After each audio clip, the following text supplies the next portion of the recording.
Hello, everyone. I'm Robyn Grable, the founder of Talents Ascend and the Ascend Collective, and your host for Ascending Beyond Barriers. Welcome. Ascending Beyond Barriers is an inspiring podcast dedicated to showcasing the remarkable journeys of small business founders who have faced and overcome significant challenges on their path to success. Each episode delves into the personal stories of entrepreneurs from diverse backgrounds, highlighting their unique experiences, struggles, and triumphs.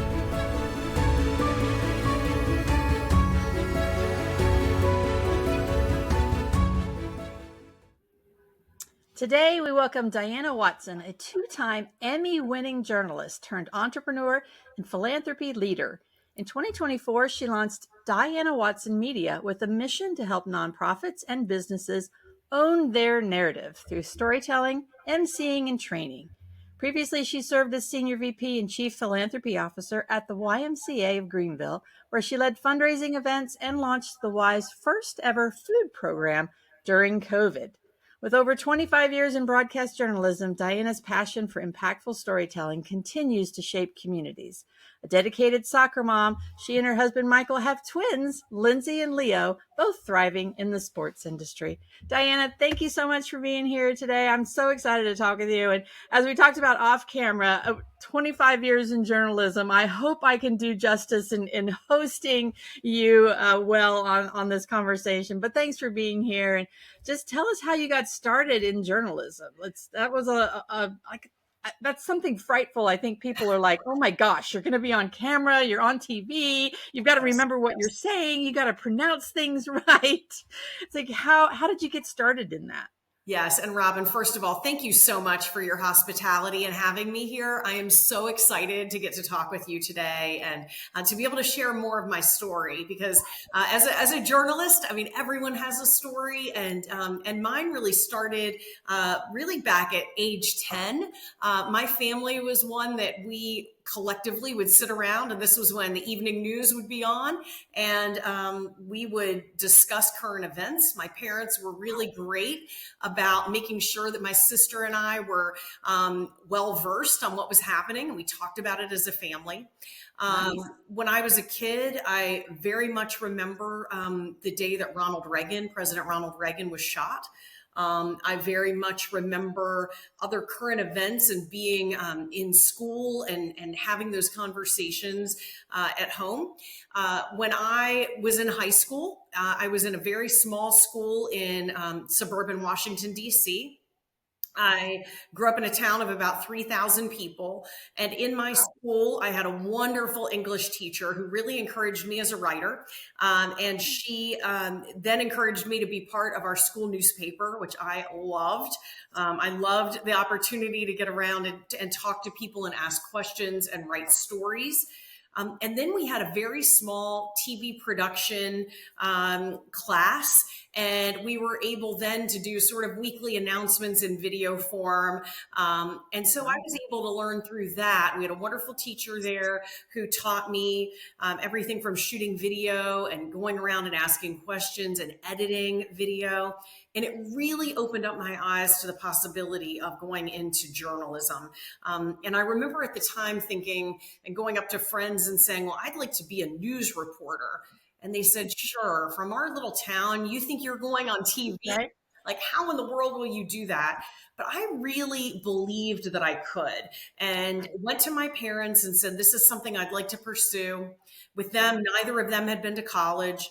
They really supported, I mean, they had taken some college classes, but had not gotten degrees. And they said, go investigate what it would take, what you need to study. And so I did really begin to look at that. How do I get into journalism? I actually, having grown up in Maryland, came down to the University of South Carolina. I was accepted there, yay, and spent a year. My mom is from South Carolina originally, from Marion County. So she grew up in the PD area. So I have a lot of family in South Carolina, and it was a second home to me. So I was very excited to come down and to study at the University of South Carolina. About a year into to being at USC, I made a decision to go up to the University of Maryland because my sister was starting school a year later, and for in-state tuition purposes, and the fact that I had some opportunities for some internships and things up in the DC area that I thought, I'm going up and I'll be at the same school as my sister. And so I did go up and I finished my last 3 years at the University of Maryland. Wow. And I'll tell you, I had a great experience. I had an internship, and this was the time when they had the public access kind of TV, Mm-hmm. community access channels, kind of like Wayne's World on Saturday Night Live, where Right. these different shows would pop up. I was hired as an intern, or really accepted as an intern, at a place called Montgomery Community Television, and it was for Montgomery County, Maryland. They would allow me to come in as an intern and, help with scripts and those kinds of things. I spent a summer doing that, and then I said to them, "Hey, can I?" Next semester, my senior year, come in, and instead of interning like a couple hours a week, I'd like to work my schedule where I take my classes all day Tuesday, all day Thursday, and literally Monday, Wednesday, and Friday all day. I would like to come work for free as an intern. And what it did was, by the time I got done with that, I had become an on-air reporter, essentially. I mean, I really learned, and I explained to my parents, I was like, this is kind of on-the-job training. By the end, they trusted me to go out and cover a wide variety of stories, and that allowed me to put together a resume tape. And back in the day, instead of now everything being online, putting together a beta tape, of the stories. Right. And then you'd have to mail them around the country to places. So between that, and I had an incredible internship at Face the Nation around the same time. So I got to go into DC and intern under first Leslie Stahl and then Bob Schieffer. Wow. That was it was amazing to see sort of a very local community television station versus being at a network, downtown in DC, meeting the politicians coming in and people who are network correspondents. Just gave me like two sides of the spectrum. So it was an amazing learning experience for me. And I really felt like I left school and my internships sort of ready for the world, I applied for jobs all over the country. And at the time, you had to get on a telephone line, and there was this thing called TV Jobs, and you would pay per month and have to get on this telephone line and call in and say, they would say, we have a job opening in market, 150 in the country, one of the smallest markets in the country, Grand Rapids, Michigan, or whatever. They would throw out all these, and these are the requirements for the job. Mail your tape here and your resume. So I started doing that and mailing all over the country. The first place that responded back to me was Casper, Wyoming. Casper, Wyoming, one of the smallest markets in the country. So people may not understand, but the biggest markets in the country, obviously New York, LA, and they are assigned numbers. So, market 1, market 2, market 8, Atlanta's way up there, Houston, Texas. Casper, Wyoming, out of 200 and plus markets, was about 195, 197, one of the smallest in the country. They were the first ones to respond. And I'm like, wow, okay, I was close to graduation. They said, we'd like to bring you out for an interview. I went out there. It was a world away from anything I had experienced. And at 21 years old, I had the opportunity to interview there and to consider that role, which was an anchor role. And I was excited about that. Wow. It was a CBS affiliate. I met someone there on my interview who, his name was Michael, and he was there and working at the TV station and was from New Jersey. And me having grown up on the East Coast, I went up to him and said, okay, will I be okay coming here by myself? And he said, it'll be the best place you'll ever go. And today that man is my husband. So pretty cool to have walked in on a job interview, and he was really that person that I trusted, from my interview, that I thought this is somebody who will understand kind of where I've come from, and landing here as a 21, almost 22-year-old by myself, of how Yeah. will this be? So it, Wow. and it's something that I really teach young people, or that I've mentored over the years. If you're going into television, don't be afraid to take a chance, Yeah. really, to do anything in life. And as a young person, it really taught Yeah. me sometimes you have to just go for it in life. And you have to say to yourself, you know what, I can do the safe thing and I can sit here and hope that something comes to me. Or you can say, I'm going for it. Yeah. And it's difficult when you have to go to your parents and say, I'm moving across the country. And it's difficult when you have to try to figure out, okay, I don't have any friends there. I don't know people. I'm making my way. And as a reporter, to say, I know very little about, the geography there, the names of towns, the people in charge. You have to learn all those things. But it Yeah. taught me a lot as a young person, to do that, and to Wow. learn there. And that really kind of set in motion for me. I spent, a little more than a year there, not long. Then I had an opportunity for a position in Columbia, South Carolina. Very excited to come to South Carolina. Yeah. I happened to show up at the TV station. It was back in the day when you could just go and like knock on the door and say, "Hi, I'm a reporter. Do you have any openings?" And Wow. I got very lucky that the day I walked in was a day that somebody quit.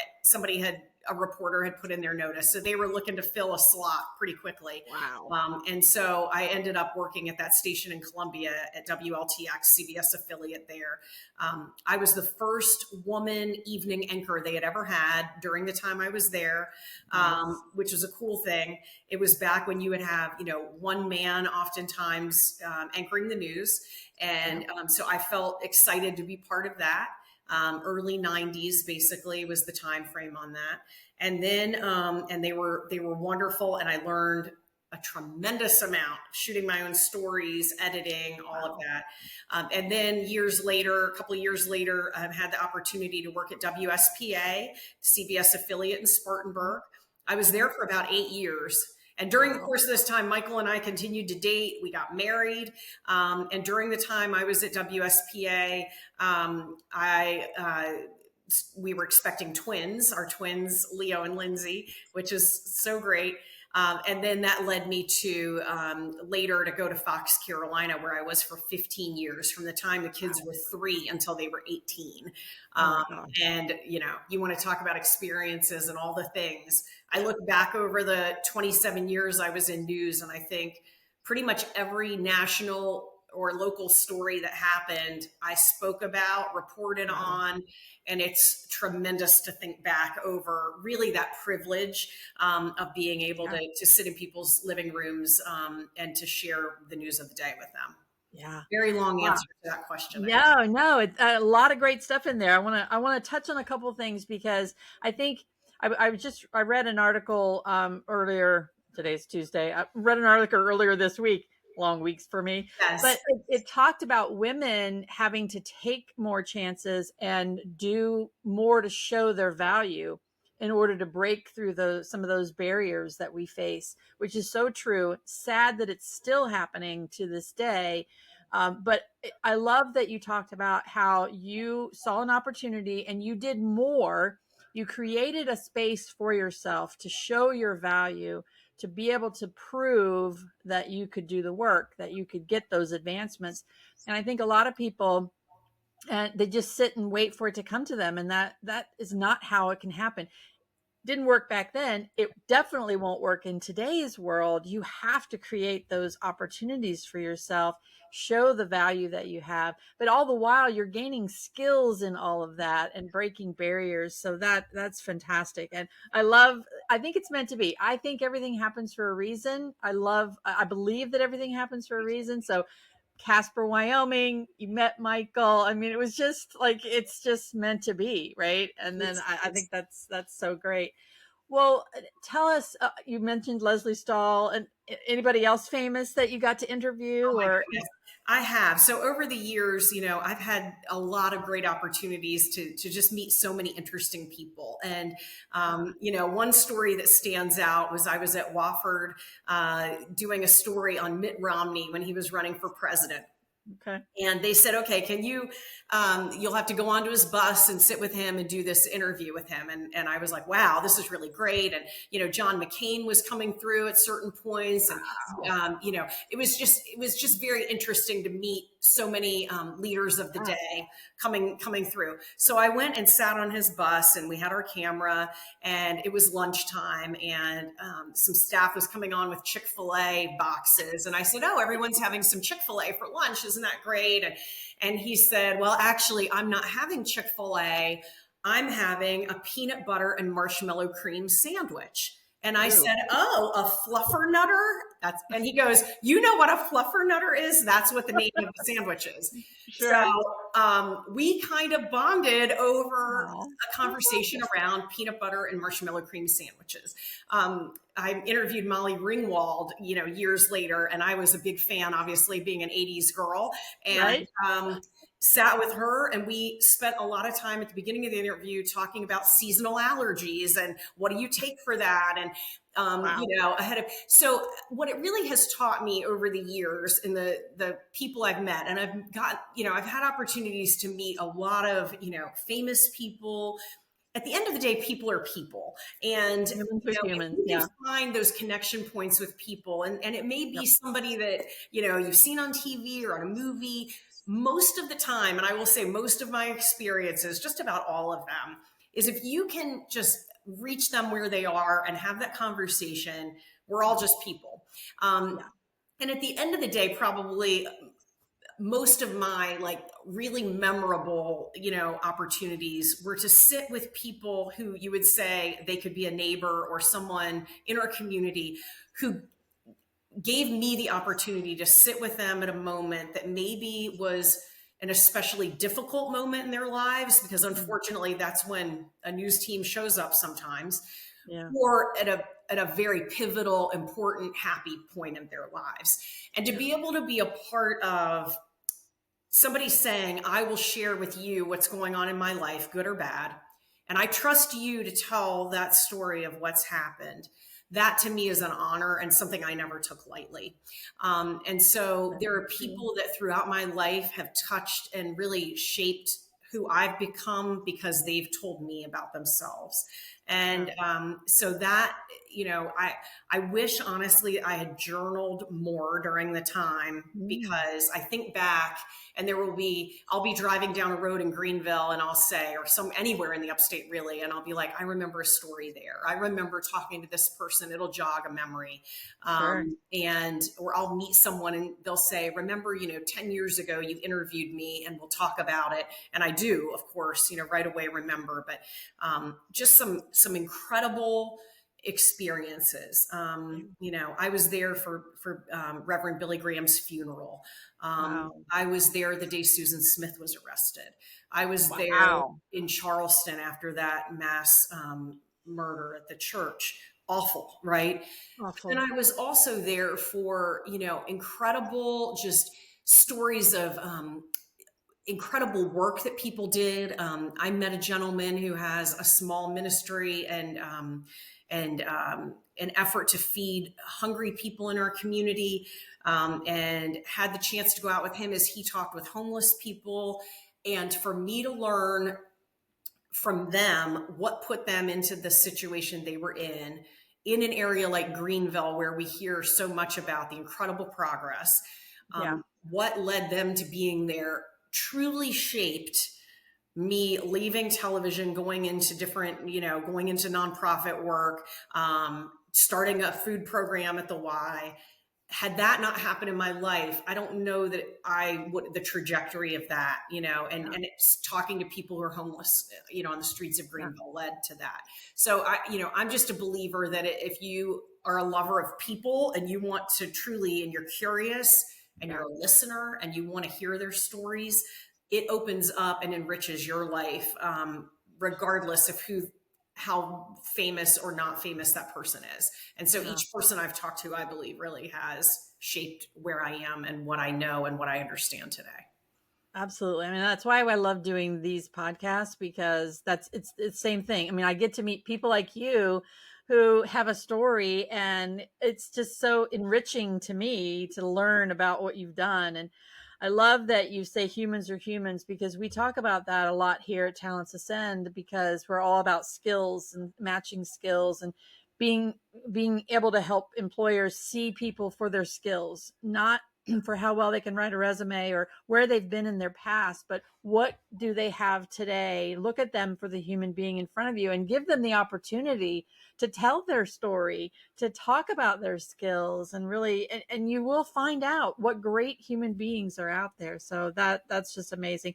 I want to also go back and really thank your parents, because unfortunately there's a lot, especially in the older generations, where there was a lot more stress. Not that there's not stress on parents today, but I think we didn't back then get encouraged as much as we could have. And I love that your parents encouraged you to just take those chances, because I think more young people need to have that encouragement. They need to know that they can take chances and things will work out. And I just love that. I also, when I was in the Navy, I met and I was an enlisted. I was in very, very like brand new to the Navy. Had been in for about a year, and I had to clean the captain's office. And I was like so intimidated. He was the captain of the base.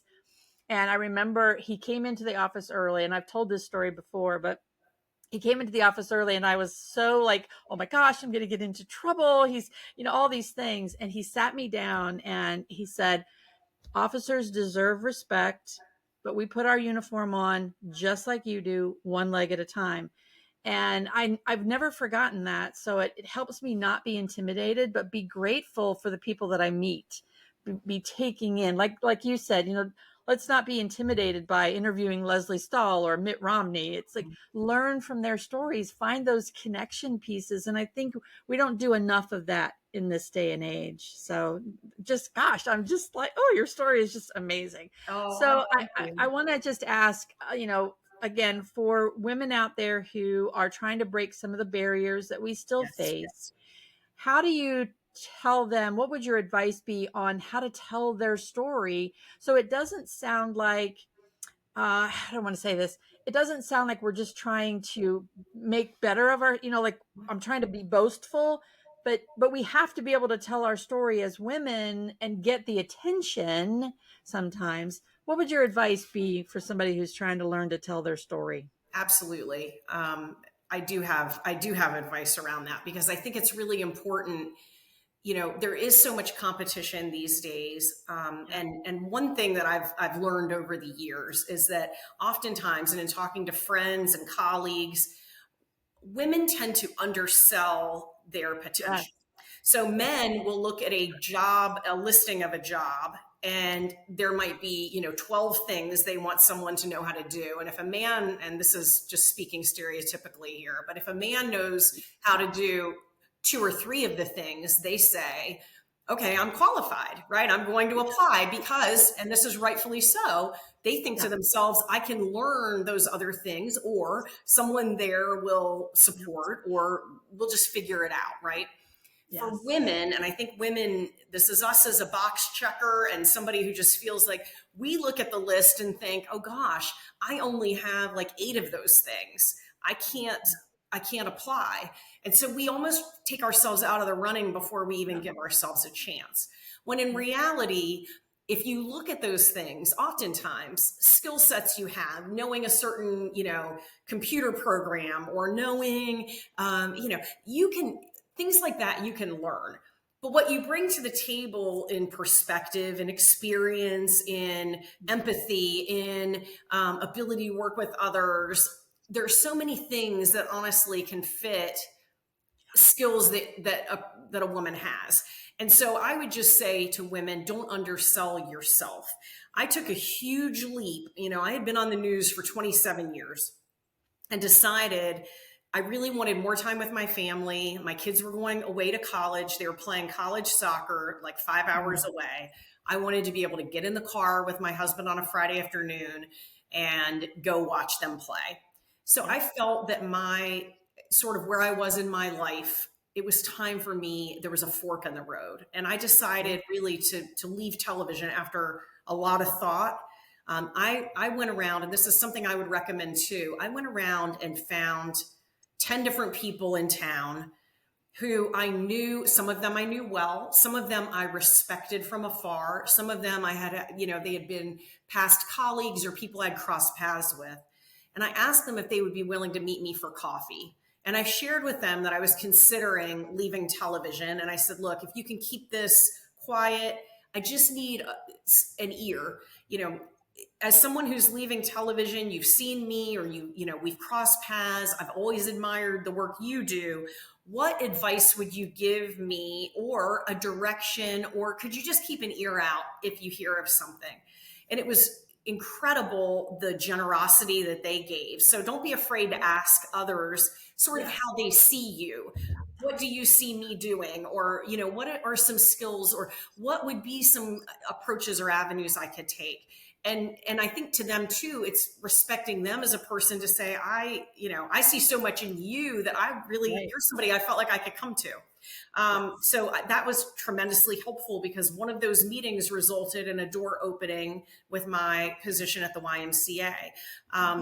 And for me to go from news, and I had been very involved as a volunteer with United Way. So I had some, work there in the nonprofit realm, and I'd led the annual campaign for United Way. So I had done some work around fundraising, but to be hired as the chief philanthropy officer for one of the largest nonprofits in Greenville County was a leap, But for me, when I went in, I said, look, I can tell you this.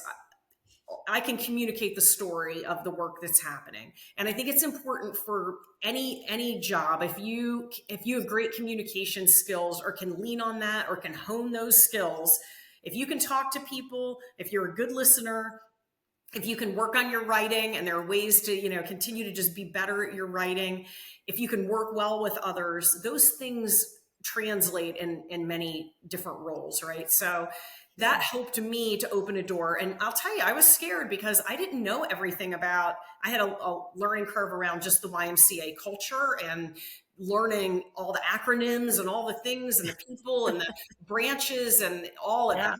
But then, within that, also managing people, which is something I hadn't had a ton of experience in. So I learned a lot on that. Budgeting for a department, I had to learn a lot around that. Setting up fundraising and working with donors, there were things that as a professional I had to learn. You can do it, but you have to just say to yourself, okay, I'm gonna dive into this. The things I don't know, don't be afraid to ask a question, because everybody doesn't know everything. And at the end of the day, and this is a line that I always tell my kids from the time they were little, don't be average. Anything you do, I don't care what you do. I don't care if it's cleaning your room, or being a friend, or, volunteering somewhere. Don't just mail it in and do sort of the bare minimum of what's expected. Do a little bit extra. And it may mean that you just have a bigger smile on your face, and you're that positive force, right? It may mean that if you're in a class at school, be the one who participates and asks a question. Or if you're with a friend, be the one who sits and listens, or calls on someone to check on them.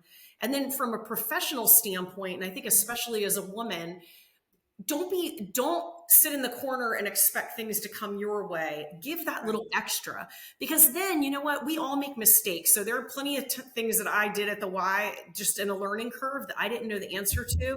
But if I came with energy, and I came with enthusiasm around the work that was happening, and I did enough good things that to me moved the needle, that when there were things that I needed to improve on, it wasn't seen as being as important, because they knew I was coming at it from a good place. And so I would just say to women, look, don't shrink in the corner, give the extra, go for it in life. Definitely be the one to say, you know what, I don't check every single box, but it doesn't matter. I'll figure it out, because we can figure it out. And these days you can Google everything. So you can find the answer. You can figure it out. or you can go to a Good. colleague at work that you trust and you can ask those questions. But just to go for it, because I think Yeah. if we don't, you may be missing out on what you could be. I mean, who knows what Yeah. you could be? You Yeah. could be anything. So don't sit in a box and say to yourself, and I love your sign, she believed she could, so she did. That's what it's about. Believe Yep. in yourself. I still to this day, and I've told my kids this, look in the mirror sometimes at yourself and just say, you've got this. Like, give yourself a pep talk and don't be afraid to do that. And, I started that kind of in high school and said to myself, like, you need to go for it. Like, go make it happen. And if you Yeah. tell yourself that and you believe in yourself, you can absolutely do it. Absolutely. Wow. Okay, mic drop. We're good. We are out of time, Oh my unfortunately. We goodness. could go on and on and on because there's so much great stuff in there. And I just love that. Don't be average because and I think people that they struggle with not being average because they think, well, if I overwork, I'm not going to get the recognition for it, or somebody else is, don't think that way. Right. Don't be average. Go the extra mile. Wow. Be anything you want to be. I love that. All right. We'll just we'll stop there. Diana, thank you so much for all of that wisdom and sharing your story with us. I just so appreciate you. So thank you and good luck with your next adventures. Thank you, Robyn, so much. I enjoyed the time with you. Thank you. Thank you.